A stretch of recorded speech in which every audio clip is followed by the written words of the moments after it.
মানুষের একটা বিশেষ প্রবৃত্তি হলো তারা কখনো নিজেকে নিয়ে সন্তুষ্ট হন না, কখনো নিজেকে নিয়ে প্রসন্ন হন না। যা আছে তার থেকে বেশি পেতে চান, যা পেয়ে গেলেন তার থেকে আরো বেশি পেতে চান। নিজেদের জীবনে বদল, পরিবর্তন আনতে চান। আর এই প্রবৃত্তি এই সংসারে সবচেয়ে মহান, কারণ এই প্রবৃত্তির জন্যই সংসারের বিকাশ হয়। কিন্তু এই বদলের জন্য মানুষ তার খোঁজে থাকেন যা তার জীবনে বদল আনতে পারবে, তাকে পথ দেখাতে পারবে, তার জীবনে পরিবর্তন আনতে পারবে। আর তাই মানুষ সংসার জুড়ে তাকেই খোঁজেন যিনি তার পাশেই আছেন।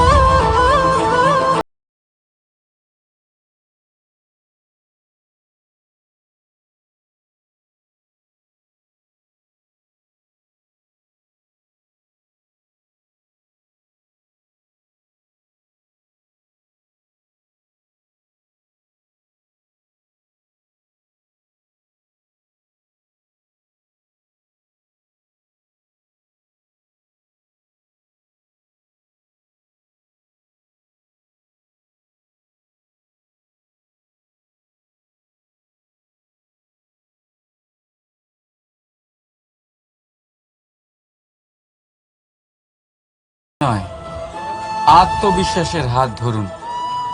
আপনার সমস্যা আপনা থেকেই দূর হয়ে যাবে। তাই ভালোবেসে বলুন, রাধা রাধা। জীবনে কিছু করে দেখাতে হলে আকাশের সেই সীমা ছুঁতে হবে যে সীমা ছোঁয়ার কথা আপনি কখনো ভাবতেও পারেন না। তাহলে নিজের মধ্যে এই 3টি গুণ সম্মিলিত করুন। প্রথম, নিজের লক্ষ্যে পৌঁছবার ইচ্ছে, একাগ্রতা। এ আপনার দ্বারা এমন কাজ করাতে পারে যা আপনি কখনো করতে পারবেন না। দ্বিতীয়, সাহস, সমস্যার সমাধান করার ক্ষমতা। এটা আপনার দ্বারা তাই করাতে পারে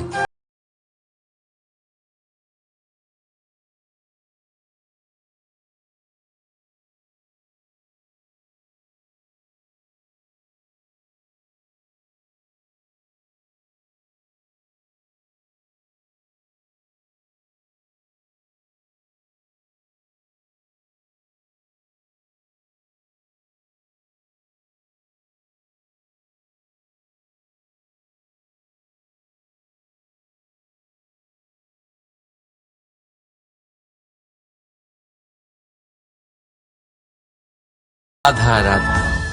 স্বপ্ন আর লক্ষ্য একই মনে হয়। এই দুইয়েরই কথা মানুষ কল্পনা করেন। এই দুই মানুষ অর্জন করতে চান। আর এই দুই পূর্ণ হলে মানুষ নিজেকে অত্যন্ত ভাগ্যবান বলে মনে করেন। কিন্তু এই দুইয়ের মধ্যে পার্থক্য আছে। পার্থক্য এই যে স্বপ্নের জন্য বিনা পরিশ্রমের ঘুম দরকার হয়, আর লক্ষ্যের জন্য বিনা ঘুমের পরিশ্রম।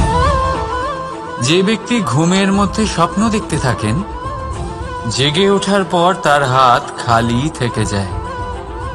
আর যে ব্যক্তি পরিশ্রম করেন, শয়নকালেও তার হাত তার লক্ষ্যেই থাকে। তাই যদি স্বপ্নও দেখতে হয়, তাহলে লক্ষ্য জেনে পরিশ্রম করুন। আর ভালোবেসে বলুন, রাধা রাধা। ইচ্ছে, সিদ্ধান্ত আর নিশ্চয়তা, এই শব্দগুলো আমরা আমাদের জীবনে অনেকবার শুনেছি, তাই না? জীবনে অনেক সময় অনেক কিছু পেতে খুবই ইচ্ছে করে, কিন্তু শুধু ইচ্ছে হলেই কি সবকিছু পাল্টায়? সবকিছু পাওয়া যায়? অনুর্বর জমিতে বাস করা ব্যক্তির মনে ইচ্ছে হয় যেন সে শীতল জল পায়, কিন্তু সে পায় না। যে এক কুয়ো খোঁড়ার সিদ্ধান্ত নিয়েছে, সে মাটি খোঁড়ার জন্য কোদাল অবশ্যই পেয়ে যায়। আর যে নিশ্চিত করে নিয়েছে, সে দেরি করে হলেও সেই শীতল জল অবশ্যই পেয়ে যায়। তাই জীবনে কেবল ইচ্ছে করবেন না, সিদ্ধান্ত নিন আর তারপর নিশ্চিত করুন সব পেয়ে যাবেন। আর ভালোবেসে বলুন, রাধা রাধা। প্রদীপ জ্বালানোর কাজ বড়ই আনন্দদায়ক। উজ্জ্বলতার এই শিখা যেন আত্মার মধ্যে গিয়ে মনে উল্লাস ভরে দেয়।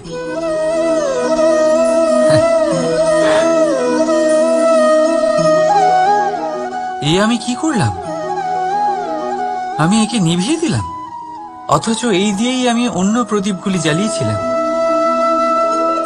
কারণ যতক্ষণ এই শিখা অন্য প্রদীপগুলিকে জ্বালাচ্ছিল ততক্ষণ এই নিজেও জ্বলছিল, কিন্তু যেই ও এই কাজ করা ছেড়ে দিল তখন একেও নিভতে হলো। বুঝলেন? সেরকমই জীবন হলো উজ্জ্বলতা দেওয়ার আরেক নাম। যদি জীবনে শুভ কাজ করেন, অপরের উপকার করেন, অন্যদের সহায়তা করেন, তাহলেই জীবিত থাকবেন। আর যেদিন এই কাজ করা আপনি বন্ধ করে দেবেন, শ্বাস প্রশ্বাস নেওয়া সত্ত্বেও মৃত হয়ে যাবেন। তাই যতক্ষণ শ্বাস চলছে আশারূপী উজ্জ্বলতা ছড়াতে থাকুন। বিশ্বাস করুন, মৃত্যুর পরেও আপনি অমর থাকবেন। তাই ভালোবেসে বলুন, রাধা রাধা। যবে থেকে জীব প্রাণের অস্তিত্ব পেয়েছে তবে থেকেই আরো একটি শব্দ জন্ম লাভ করেছে, সংঘর্ষ। জন্মলগ্ন থেকেই মানুষকে বাঁচার জন্য সংঘর্ষ করে যেতে হয়। কখনো নিজের লক্ষ্যে পৌঁছবার জন্য সংঘর্ষ করতে হয়, আর কখনো যা পেয়েছেন তাকে রক্ষার জন্য সংঘর্ষ করতে হয়। কিন্তু প্রত্যেকে একই অভিযোগ করে যে সংঘর্ষ করার সময় ভীষণ কষ্ট হয়। আপনি যোদ্ধা হলে প্রহার আপনাকে সহ্য করতেই হবে। সাঁতার শিখতে হলে জলে আপনাকে প্রবেশ করতেই হবে। পায়ের তলায় তাদেরই কড়া পড়ে যারা রোজ হাঁটেন, আর যারা হাঁটেন তারা নিজেদের লক্ষ্যে অবশ্যই পৌঁছন। তাই মনে রাখবেন, জীবন ততক্ষণই আছে যতক্ষণ কর্ম করবেন। তাই সংঘর্ষ করতে থাকুন, কষ্ট ভুলে যান, আর আমার সাথে ভালোবেসে বলুন, রাধা রাধা। মন, মানুষ, মান, এই তিনেরই প্রারম্ভ ম দিয়ে হয়, তাই না? কিন্তু আজ আমরা কথা বলবো মানের বিষয়ে। মানই সেই ভাব যা আমাদের মনকে সন্তুষ্ট করে। এই কলসিতে ভরা জলের মতন, যে জল এই পাত্রতে থাকার দরুন এর অস্তিত্ব বজায় থাকে। এবার মান থেকে আসে আত্মসম্মান আর অভিমান, আর এই দুইয়ের মধ্যে তফাৎ অনেক। যে জল এই পাত্রের মধ্যে সংরক্ষিত তা হলো আত্মসম্মান, যা আমাদের মনের সম্বল, অবলম্বন, যা এই পাত্রের মধ্যে শীতল থাকে আর যিনি পান করেন তাকেও শীতল রাখে। আর যে জল এই পাত্রের বাইরে উতলে পড়ে তা হলো অভিমান, যা বাইরের উত্তাপে বাষ্প হয়ে উবে যায়।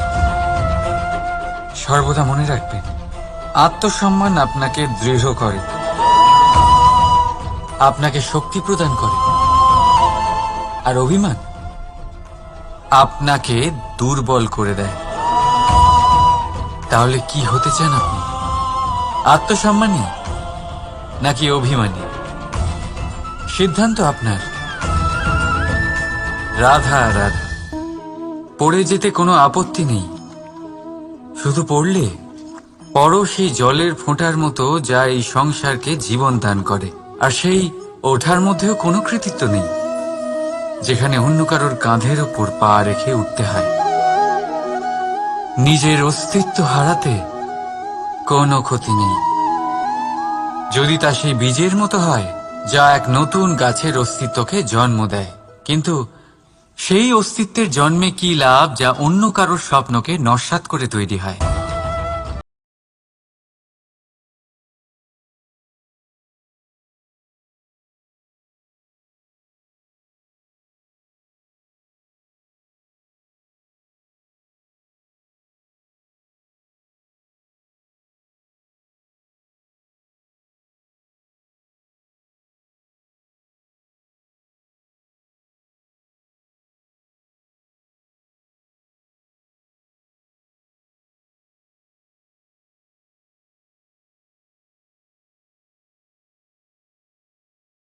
যা আপনাকে ভিতরে ভিতরে নষ্ট করে দেবে। রাধা রাধা। সব থেকে ভালো যুদ্ধ সেটাই যা কখনো লড়াই হয়নি, অর্থাৎ বোঝাপড়া, সন্ধি। সব আবশ্যক পরিস্থিতিকেই শুভ করা যায়। নিজের থেকে শক্তিশালীর সাথে যিনি সন্ধি করেন তিনি বিদ্বান। নিজের সমকক্ষের সাথে যিনি সন্ধি করেন তিনি গুণবান। আর নিজের থেকে দুর্বলের সাথে যিনি সন্ধি করেন তিনি দয়াবান। একটা যুদ্ধ আপনার একাধিক শত্রু তৈরি করতে পারে, কিন্তু একটা মীমাংসা আপনাকে একটা বন্ধু দিতে পারে। তাই হাতের মুঠো তখনই শক্ত করুন যখন যুদ্ধ এড়ানো অসম্ভব হয়ে পড়ে, নয়তো হাত বাড়িয়ে হাত মেলান, কারণ মিলনে যে সুখ, যাতনায় তা নেই। রাধা রাধা।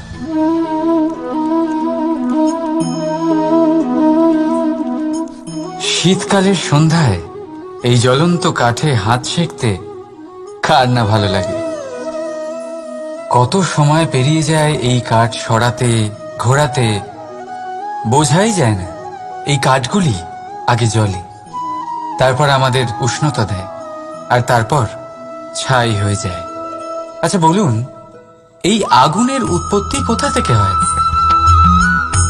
উত্তরটা সহজ, এই কাঠ থেকে। আচ্ছা, এই ছাইয়ের উৎপত্তি কোথা থেকে হয়? উত্তর সেই একই, এই কাঠ থেকেই। তাহলে আগুন আর ছাই, এই দুইয়ের উৎপত্তি কাঠ থেকেই হয়। এবার ভাবুন, আগুন যা এই কাঠ জ্বালায়, আর ছাই সেই ছাই যা এই আগুন নিভিয়ে দেয়। কিছু বুঝলেন? আপনার শক্তি আপনার ভেতরেই উৎপন্ন হয়, আর আপনার অন্তরের ক্ষতিকর সেই ছাই, সেটাও আপনার ভেতরেই উৎপন্ন হয়। তাই নিজের ভিতরের উজ্জ্বলতা দিয়ে এই সংসারকে আলোকিত করতে চান, নাকি নিজের ভেতরের আধার বার করে এই সংসারে অন্ধকার আনতে চান? সিদ্ধান্ত আপনার। রাধা রাধা। জল জলই পৃথিবীতে বেঁচে থাকার জন্য আবশ্যক তো বটেই, কিন্তু এই জল আমাদের একটা অত্যন্ত গুরুত্বপূর্ণ শিক্ষা প্রদান করে। কখনো এই জলকে দেখেছেন? যে পরিস্থিতিতেই এই জল প্রবাহিত হোক না কেন, এর উপর যা কিছুই প্রভাব থাকুক না কেন, এর পথে যতই বাধা আসুক না কেন, তার মধ্যে থেকে ও নিজের পথ ঠিক বের করে নেয়, কিন্তু নিজের প্রবাহ থামতে দেয় না, ক্রমাগত অগ্রসর হতে থাকে। সেরকমই একটা শিক্ষা যেটা আমরা জল থেকে পেয়ে থাকি তা হলো এটা: আমরা যখন জলের দিকে তাকাই তখন আমরা নিজের প্রতিবিম্ব দেখি, স্পষ্টভাবে দেখতে পাই।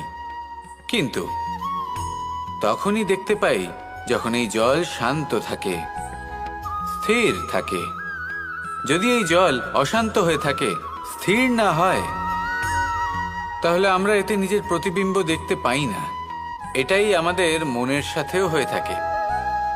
যখনই জীবনে কোনো সংকট আসে, যদি আমরা শান্ত মনে, স্থির মনে সিদ্ধান্ত নিই, তাহলে সেটা এমন একটা শীতল সিদ্ধান্ত হবে যেটা আমাদের ভবিষ্যৎকে একটা শ্রেষ্ঠ স্থানে নিয়ে যাবে।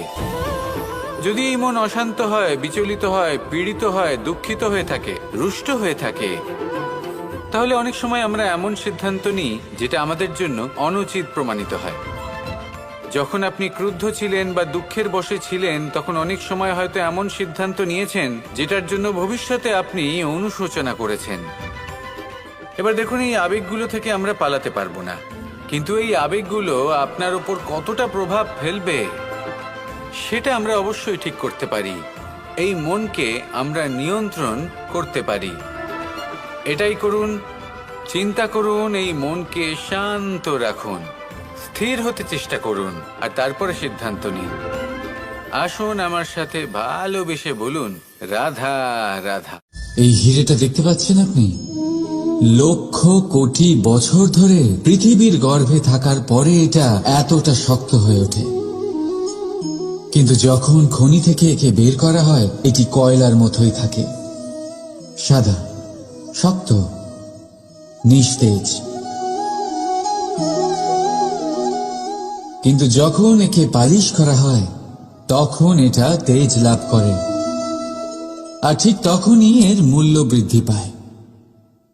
সংসারে মানুষের সাথেও ঠিক এমনটাই হয়ে থাকে।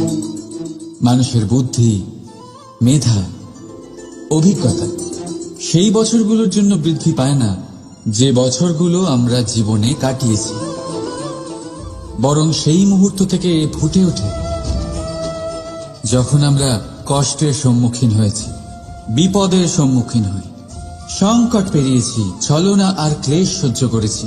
এই জন্য যদি আপনার জীবনে আপনি সংকটের সম্মুখীন হন, বিপদ আসে, কষ্ট আসে, তাতে একেবারেই ভয়ভীত হবেন না, তাকে আহ্বান জানান, কারণ এই পরিস্থিতিগুলোই আপনাকে অভিজ্ঞতা দেবে, যা আপনাকে উন্নত করবে। রাধা রাধা। মানুষের মধ্যে এক বিশেষ গুণ পাওয়া যায়, মূল্যায়ন করার। কোনটা দামি, কোনটা সস্তা, যেটা কিনতে গেলে অনেক মুদ্রা লাগে, অনেক পরিশ্রম লাগে, সেটা দামি। যেটা কিনতে গেলে কম মুদ্রা, কম পরিশ্রম লাগে, সেটা সস্তা। কিন্তু এটাই কি সম্পূর্ণ সত্য?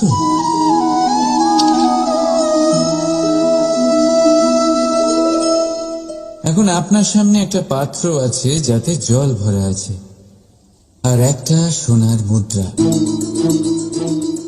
বলুন, এই দুই বস্তুর মধ্যে বেশি দামি কোনটা? আপনি বলবেন সোজা ব্যাপার, সোনার মুদ্রাই বেশি দামি হবে। এই সোনার মুদ্রা দিয়ে আপনি এরম অনেক জলের পাত্র কিনতে পারবেন। চলুন, ঠিক আছে। এবার ভাবুন, আপনি যদি কোনো মরুভূমির মাঝে আটকে পড়েন, তৃষ্ণায় কাতর আপনি, তখন কোনটা দামি হবে? তখন তো আপনি এই এক ঢোক জলের জন্য নিজের সারা জীবনের উপার্জন, যা আপনি আয় করেছেন, সব দিতে রাজি হয়ে যাবেন। মনে রাখবেন, জীবনে দামি বা সস্তা বস্তু নয়, পরিস্থিতি হয়। আর প্রয়োজনে যা কাজে আসে তার থেকে অমূল্য এই সংসারে আর কিচ্ছু নেই। রাধা অগ্নি। জীবনে খুব মহত্বপূর্ণ হয় এই অগ্নি। এই অগ্নি উজ্জ্বলতা হয়ে আমাদের জীবিত রাখে। কিন্তু ভাবুন, যদি এই উজ্জ্বলতা ক্রোধের অগ্নি হয়ে দিগ্ভ্রষ্ট হয়, তাহলে কি হবে? একটা ছোট পাতা দিয়ে শুরু করে গোটা বনকে ছারখার করে দিতে পারে। ঠিক সেরকমই মানুষের ক্রোধের আগুনও অন্যদের তো ভস্ম করেই, কিন্তু তার পূর্বে স্বয়ং নিজেকেই ভস্ম করে দেয়। তাহলে কি করা যায়? কি করে নিয়ন্ত্রণ করা যায় তাকে? উত্তর হলো, তাতে জল ঢেলে দিয়ে, জলের মতো বইতে দিন একে। ঠিক সেইভাবে যেমন সূর্য নিজের অগ্নিকে তেজ বানিয়ে আপনার কাছে পৌঁছে দেয়। এটাই পার্থক্য সূর্যের অগ্নি আর ক্রোধের অগ্নির মধ্যে। সূর্যের অগ্নি বিচ্ছুরিত হয়ে প্রতিফলিত হয়ে আসে, আর সেই জন্যই তাকে তেজ বলা হয়। অন্যদিকে আমাদের ক্রোধের আগুনের কোনো সীমাই থাকে না। তাহলে নিজের অন্তরের শক্তিকে ক্রোধের আগুন বানিয়ে জ্বালাতে চান, নাকি উজ্জ্বলতা বানিয়ে বিস্তারিত করতে চান? সিদ্ধান্ত আপনার। রাধা রাধা। সংসারে সব থেকে কঠিন কাজ কি? কেউ বলবেন পর্বত আরোহণ করা, কেউ বলবেন সাঁতার কাটা, কেউ বলবেন আকাশে ওড়া। কিন্তু বাস্তবে সত্যি কি এগুলি কঠিন? আসলে যদি দেখা যায় তো এগুলি কিছুটা আলাদা। যে কাজ আমরা করতে অভ্যস্ত নই, আমরা তাকে কঠিন ভেবে নিই। যেমন সাঁতার কাটা আলাদা, পাহাড়ে ওঠার কলা আলাদা, আকাশে ওড়ার কলা আলাদা।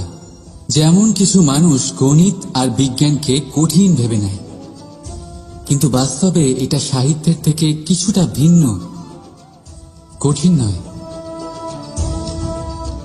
দেখুন, এই সংসারে কঠিন কিছুই নেই, শুধু একে অপরের থেকে কিছুটা ভিন্ন। যেমন কোনো মানুষ হন, সম্পর্ক হোক, কারোর চিন্তাধারা বা বিচার বুদ্ধি হোক, কখনো কখনো আমরা বুঝতে পারি না, কারণ আমাদের চিন্তাধারা ও বিচার বুদ্ধির থেকে সেগুলি আলাদা। কিন্তু যদি এটা বুঝে নেওয়া যায় যে সেটা কঠিন নয়, একটু ভিন্ন মাত্র, তাহলে অনেক সম্পর্ক বাঁচানো যেতে পারে। রাধা। বলুন, শ্রেষ্ঠ কে? রেশমের সুতো যিনি তৈরি করেন, নাকি তিনি যিনি এই সুতো দিয়ে বস্ত্র তৈরি করেন?